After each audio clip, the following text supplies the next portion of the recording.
Dr. Gary, making good bosses into great leaders with compassionate accountability. I am really excited about today's topic. It's one of my favorites, emotional intelligence. One of only two scientifically correlated characteristics of leadership effectiveness. What do I mean by correlated? It means we can measure it. Not only can you measure it, but once you measure it, you can get better at it. We like to use Daniel Goleman's model of self-awareness, self-management, social awareness, and relationship management in our conversation and our assessments of these in our leadership programs. Emotional intelligence is being able to have a conversation with someone in the moment, knowing how I feel, self-awareness, how I can use those feelings to manage my behaviors or not, to have social awareness and understanding enough of what the other person might be feeling, and then managing the conversation and the relationship management portion of emotional intelligence, all in the moment, all while we're having a conversation. This stuff takes time. There is a direct correlation between emotional intelligence and success in sales, in the medical world. In the medical world, high emotional intelligence by a surgeon, it's called bedside manner.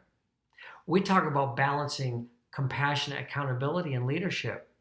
Well, compassionate accountability is being able to know situationally when to apply emotional intelligence so that you can do the right thing at the right time with balancing that compassionate accountability. In the development of emotional intelligence, which starts in the very first day in our boot camp of our 9-month leadership program, one of our participants was asked the question, how did you feel? As he described a very emotional, challenging, and angry moment in his life when he was talking to a client. And he kind of sat there, he's a little jumpy and irritated, looking out the window. And he said, I'll tell you how I felt. Felt like punching him in the throat. And we said, well, did you? And he said, no. Well, there you go. The first level of emotional intelligence, self-management, is self-control. You didn't punch him in the throat. That's awesome. Let's go from there. Emotional intelligence is at the core of this. Self-management, self-awareness connected with social awareness and relationship management helps you connect with people in a more effective way. So I'm going to give you one thing to do in social awareness as a leader.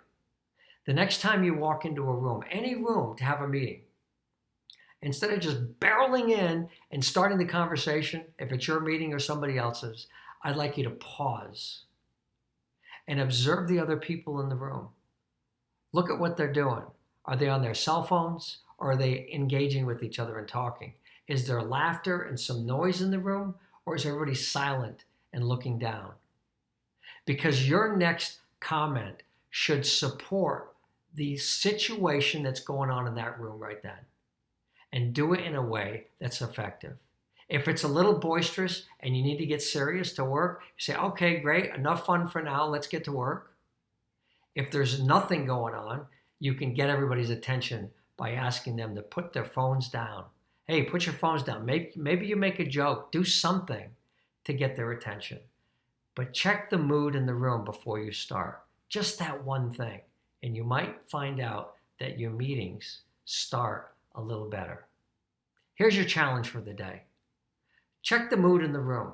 And if you think about it, share that little story in the comments where you walked in and the people were boisterous, they were quiet, there was a murmur in the room, there was tension. Whatever you felt, just share with us what you've observed and then how you might have adjusted your leadership communication at that moment because of that.